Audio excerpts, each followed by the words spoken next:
Hello दोस्तों, sociology classes में आप सबका स्वागत है। आज हम डिस्कस करने वाले हैं evolution of the middle class in India. मतलब मिडिल क्लास इंडिया में किस तरीके से धीरे धीरे इवॉल्व हुआ, पहले के ज़माने में क्या था और आज के ज़माने में क्या है, और किस तरीके से इनका जो चेंजेस हुए हैं, ये सारे चीज़ें आज हम इस क्लास में डिस्कस करने वाले हैं। हम पहले देखते हैं कि आज के क्लास में हम कौन सी फेजेस को देखेंगे जिस फेजेस में हमारा मिडिल क्लास इंडिया में इवॉल्व हुआ।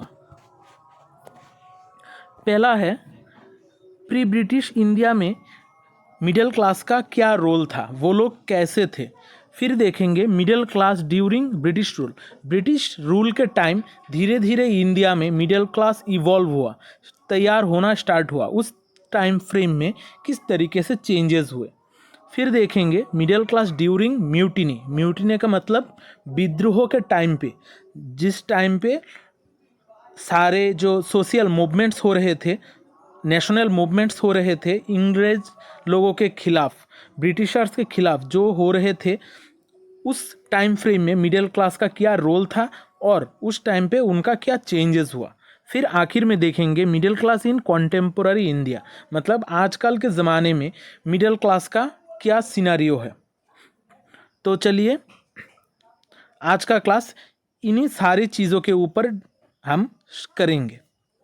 अगर आप मेरे क्लासेस में नए हैं तो चैनल को सब्सक्राइब कर लेना और वीडियो को लाइक और शेयर ज़रूर करना, क्योंकि शेयरिंग इज़ केयरिंग।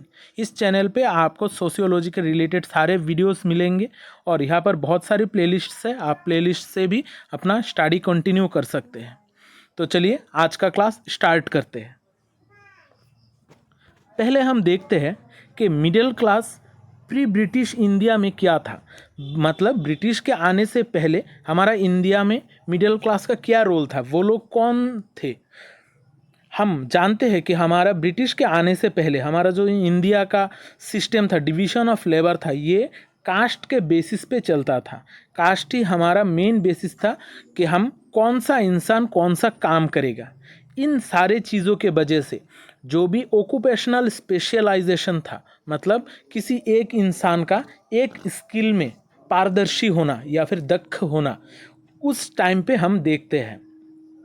उस टाइम पे जो इंडियन आर्टिसन इंडस्ट्री था वो बहुत ग्रो कर रहा था। हम आजकल भी देखते हैं जो पुराने ज़माने के काम हैं, जो आर्ट है या फिर जो भी स्कल्पचर है, जो भी मूर्तियाँ है, जो भी चीज़ें बनाई गई थी उस ज़माने में, आजकल भी हम वो चीज़ें बना नहीं सकते हैं। मतलब उस टाइम पे कितना एडवांस था हमारा इंडिया का कल्चर या फिर जो भी इंडस्ट्री था उस टाइम पे।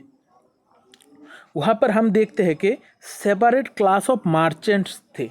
मतलब हर कोई अपना अपना काम अलग अलग तरीके से करता था।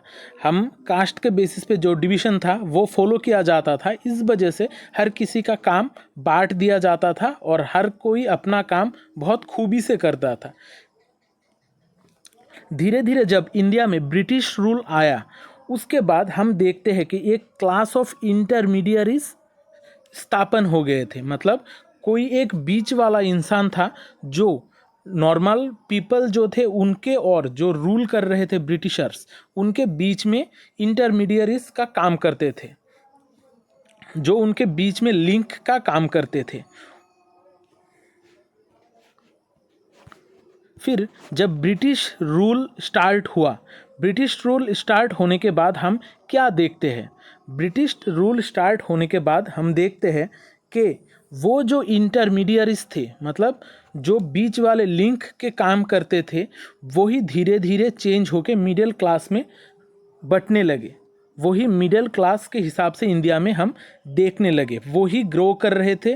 स्ट्रेंथन और प्रॉस्पेरिटी का इंडिया का जो फोरिजिन रूल था उसको स्ट्रेंथ और प्रॉस्पर कर रहे थे, वही उनको ज़्यादा ग्रो करने में हेल्प कर रहे थे। वो जो क्लास था उसको कहा जाता है मिडिल क्लास। और उस वक्त का जो ट्रेड रिलेशन था ब्रिटिश का ईस्ट इंडिया कंपनी का, वो सारी चीज़ें, उन सारे काम को देखते थे यही मिडिल क्लास। ये मिडिल क्लास ही था जो ब्रिटिशर्स को बहुत ज़्यादा हेल्प करता था। ब्रिटिश इंडिया में बहुत ज़्यादा स्टडी के लिए काम किया है, एडुकेशन के लिए भी बहुत सारा काम उन लोगों ने किया है। उन्होंने अटेम्प्ट किया था, ट्राई किया था कि एक ऐसा क्लास बनाने के लिए स्टडी के द्वारा कि वो क्लास उनको ही रिप्रेजेंट करेगा, जो उनसे वो लोग जो चाहते हैं वही काम उनको करके देगा। वो लोग चाहते थे कि हम इंडिया में एडुकेशन स्प्रेड करेंगे, लेकिन इस तरीके से वो लोग एडुकेशन स्प्रेड कर रहे थे कि वो लोग एडमिनिस्ट्रेटर क्रिएट कर रहे थे, जो उनका ऑफिस वर्क जो है वो वर्क देख सकेगा। इस तरीके से अगर वो चलाएंगे तो इंडिया में वो बहुत दिन तक राज कर सकते हैं। उनका जो मेन मोटिव था वो था create a class of imitators and not originators of new values and methods. मतलब ब्रिटिशर्स का जो एम था वो था एक ऐसा क्लास क्रिएट करने का जो उनको इमिटेट करेगा, मतलब उनको देख के सीखेगा। वो लोग जो बोलेंगे वही करेंगे और उनका कोई खुद का कोई वैल्यू या फिर कोई मेथड नहीं होगा। वो लोग सिर्फ इमिटेट करेंगे, उनका जो ऑर्डर्स होंगे उस ऑर्डर को फॉलो करेंगे और उस ऑर्डर को फॉलो करके ही उनका काम करेंगे। इसलिए ब्रिटिशर्स ने एडुकेशन को बहुत ज़्यादा इम्पोर्टेंस दिया था और ये जो इमिटेटर का रोल है इसको इमिटेटर्स बनाने के लिए बहुत ज़्यादा एम्फासाइज किया था, ताकि इंडिया में वो बहुत दिनों तक राज कर सके। ये जो मिडिल क्लास था इंडिया में जो ग्रो कर रहा था उस टाइम पे, जो भी एडुकेशन दिया जा रहा था इंडियंस को, वो इंडियंस जो गवर्नमेंट सर्वेंट्स बन रहे थे धीरे धीरे करके, वो लोग एडुकेट हो रहे थे और वो लोग government servants, lawyers, college teachers, doctors, ये सारे लोग बन रहे थे। ये सारे जो लोग हैं इनको ही हम कहते हैं मिडिल क्लास। ये जो एक ग्रुप बन रहा था यही है इंडियन मिडिल क्लास। ये मेनली ब्रिटिशर्स के द्वारा ही बनाए जा रहे थे ताकि उनका काम करने में आसानी होगी। ये जो मिडिल क्लास बन रहा था ये पहले के ज़माने में कौन से लोग थे?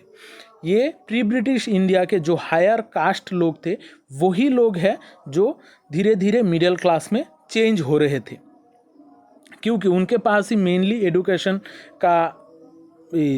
एडुकेशन लेने का जिम्मेदारी थी। वही थोड़ा बहुत एडुकेटेड थे, इसलिए जो हायर कास्ट थे, डोमिनेटेड हायर कास्ट था, वही धीरे धीरे मिडिल क्लास बन रहा था। लॉयर्स, गवर्नमेंट सर्वेंट्स, टीचर्स और डॉक्टर्स बन रहे थे। फिर हम देखते हैं middle class during mutiny. Mutiny का मतलब विद्रोह।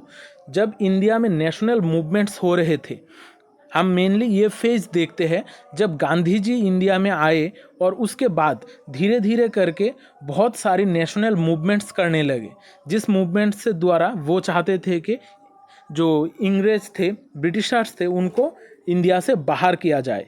तब इंडिया में विद्रोह हुआ था, म्यूटिनी हुआ था और वहाँ पर बहुत सारे लोगों ने इंग्रेज लोगों को, ब्रिटिशर्स को अनफॉलो कर दिया था। उनका जो काम था वो नहीं कर रहे थे, वो लोग अपने हिसाब से काम कर रहे थे, उनको हेल्प नहीं कर रहे थे।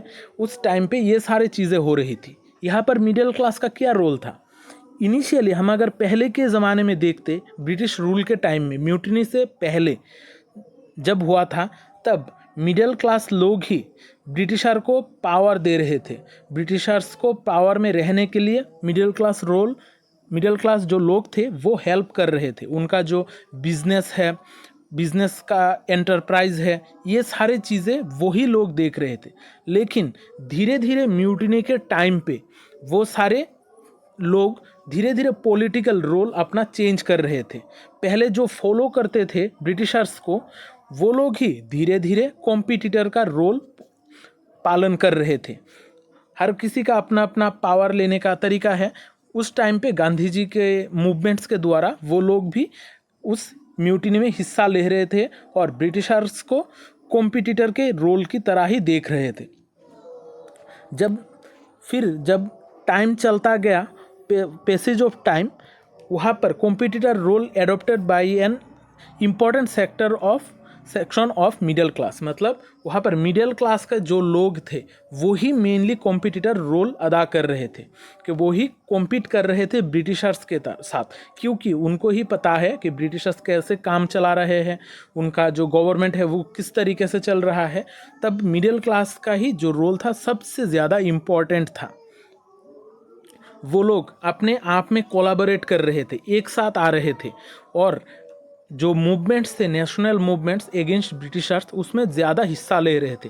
ये सारी चीज़ें चलता रहा वेरी एंड ऑफ द राज, मतलब ब्रिटिश राज के अंत तक ये सारी चीज़ें चल रही थी। मिडिल क्लास एकजुट होकर उनके अगेंस्ट काम कर रहा था। फिर इंडिया धीरे धीरे जब